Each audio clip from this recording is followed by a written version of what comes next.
No dia 31 de outubro, nós comemoramos o Dia da Reforma Protestante. Reforma Protestante foi um movimento religioso que teve o seu apogeu na Alemanha no 16º século, sob a liderança de um monge chamado Martinho Lutero, um agostiniano. Posteriormente, esse movimento se estendeu para outros países da Europa, dentre eles Suíça, França, Escócia e outros países. O que motivou de fato a Reforma Protestante? No início, o cristianismo era apenas um grupo de discípulos que viviam na região da Palestina. No entanto, desde cedo, eles foram duramente perseguidos e marginalizados. Contudo, os anos subsequentes, as coisas foram sendo alteradas, foram sendo modificadas de acordo com historiadores. Mas, precisamente no IV século, quando Constantino assume o Império Romano, as coisas mudaram radicalmente. O cristianismo passou a ser uma religião protegida pelo Estado e os cristãos começaram a contar com grandes privilégios.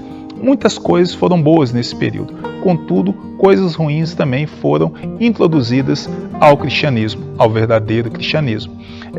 Com os anos subsequentes e séculos posteriores, mais coisas foram acontecendo.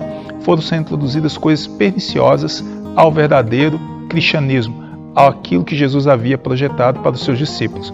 Por exemplo, foram introduzidas adoração às imagens, apego a relíquias, o clero não era mais vocacionado, era um jogo de interesses, e mais posteriormente, mais à frente, aconteceu algo, o surgimento das indulgências, que era a compra do perdão, a absolvição dos pecados.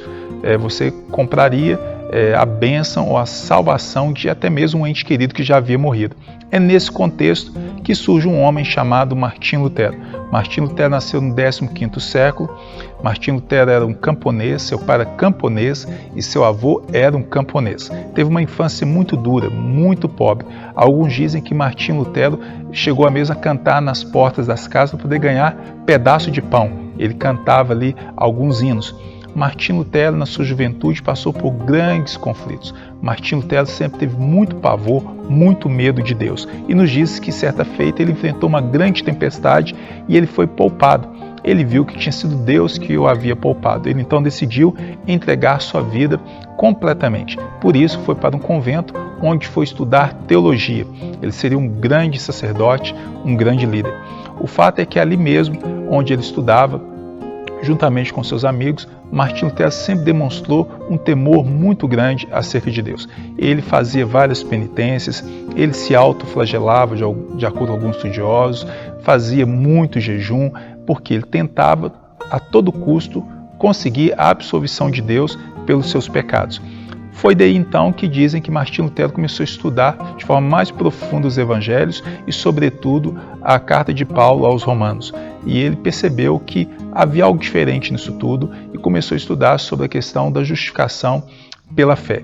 O fato é que após Martinho Lutero se formar, ele foi ser um professor de teologia muito capaz, um grande estudioso, um verdadeiro erudito, um homem que tinha uma habilidade sem igual. E depois se demonstraria um profícuo escritor, um homem com grande mente, uma mente prodigiosa.